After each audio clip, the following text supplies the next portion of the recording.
Salut, bienvenue, on est en direct du Festival de la Terre. Je suis avec Justine Tinck, responsable Eco Waste du festival, et du coup je voulais en savoir un peu plus sur la démarche. Dis-moi-en. Oui, alors c'est une démarche qu'on a appelée No Waste.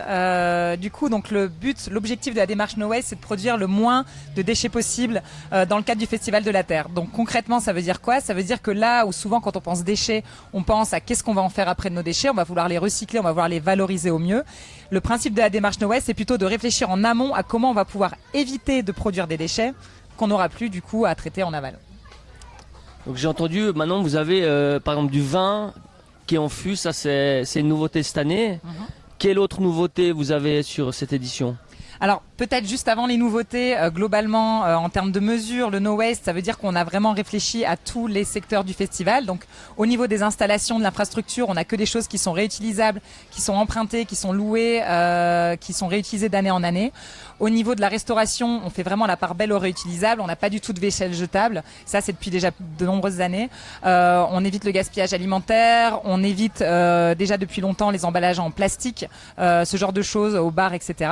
Et puis, dans le cadre de la communication, qui est peut-être la troisième branche un peu sur laquelle on réfléchit, on minimise au maximum les déchets papier. Donc, on va vraiment avoir une quantité de flyers ou de programmes, par exemple, qui va être très raisonnée. On va sensibiliser les stands à ne pas trop distribuer de flyers, etc. Et du coup, cette année, il y a un peu des nouveautés dont on est assez content, qui sont peut-être un peu plus originales dans le cadre d'événements. Comme tu disais, en fait, on a des boissons qui sont en vrac au bar. Donc, c'est des boissons qui sont servies au robinet. On avait déjà les bières, c'est un peu un classique, mais on a également le vin qui est servi au robinet. Le vin blanc rosé à la pression, c'est vraiment comme la bière finalement. Le vin rouge est servi dans un bidon. Les minérales également de la kombucha qui est également en fût. On a des sirops maison qui ont été faits vraiment par des bénévoles et conditionnés par des bouteilles qui ont été récupérées. Et on sert ça du coup sans déchets également aux festivaliers. Donc on a vraiment pratiquement plus aucun déchet au bar. On a encore quelques bouteilles en verre, mais c'est vraiment très peu. Et finalement, ça reste du verre qu'on peut recycler au final. Bravo, bravo, génial d'avoir mis tout ça en place. Ouais. Et du coup, est-ce qu'on peut encore aller plus loin pour les prochaines éditions? Est-ce qu'il y a des choses que tu as voulu mettre en place cette année qui n'étaient pas possibles? Peut-être qui sont dans l'air du temps mais pas encore disponibles?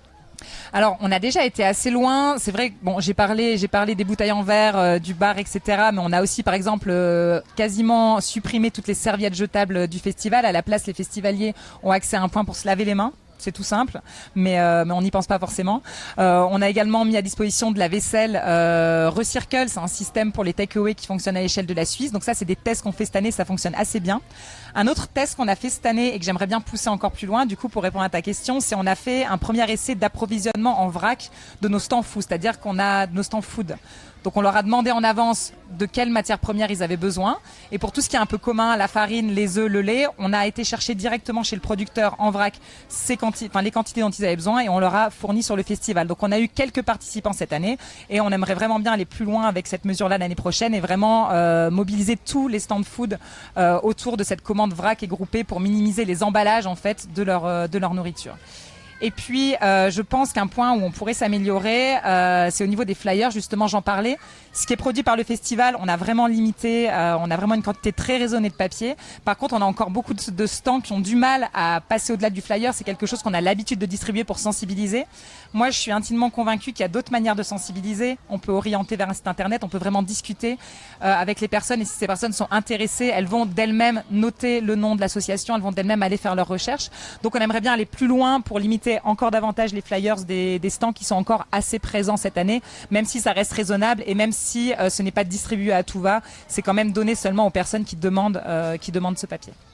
Et alors, est-ce que c'est le Festival de la Terre ou est-ce que c'est Justine en dehors du Festival de la Terre qui est plus No Waste? Bon, les deux, je dirais. Moi, je suis très no waste, très zéro waste. Ça fait très longtemps que cette cause me touche, me tient à cœur. J'adore accompagner les événements pour réduire les déchets. C'est quelque chose qui me fait vraiment plaisir.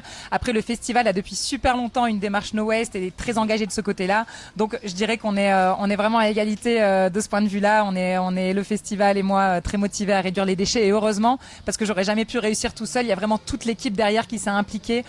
J'ai pas moi mis en place des mesures toute seule. Je l'ai fait avec tous les responsables de secteur, du bar, de la décoration, etc. Donc tout le monde s'est mobilisé autour de ça et c'est pour ça que ça marche aussi bien. Génial, génial. Ouais, que des belles initiatives ici au Festival de la Terre. Ouais. Et du coup, moi, je te propose de terminer où tu peux transmettre un message aux gens qui nous regardent, un conseil ce Ouais. que tu as envie, face caméra. Oui. Alors, face caméra, donc aux organisateurs d'événements plutôt. On va À qui j'ai commencer. envie. Ouais, vas-y. Alors, je dirais pour ceux qui organisent des événements, il faut pas forcément vouloir tout faire d'un coup. C'est bien de se lancer dans une démarche, d'y aller progressivement. Donc, chaque année, de vraiment bien en amont de votre événement, regarder là où vous aviez produit des déchets l'année dernière, dresser un espèce de petit diagnostic et se dire tiens, cette année, on va s'attaquer à tel déchet. Donc, on va s'attaquer, je sais pas, à la vaisselle et aux serviettes jetables et on va mettre une mesure en place pour les supprimer. Ou on va s'attaquer à notre infrastructure. On s'est rendu compte qu'on jetait des tapis, des moquettes chaque année. Qu'est-ce qu'on peut faire l'année prochaine pour éviter de jeter ce déchet-là et chaque année vouloir aller un peu plus loin. En tout cas, c'est vraiment comme ça que le Festival de la Terre fonctionne. Chaque année, on essaye de mettre en place 1, 2, 3 nouvelles mesures pour aller toujours plus loin dans la démarche No Waste.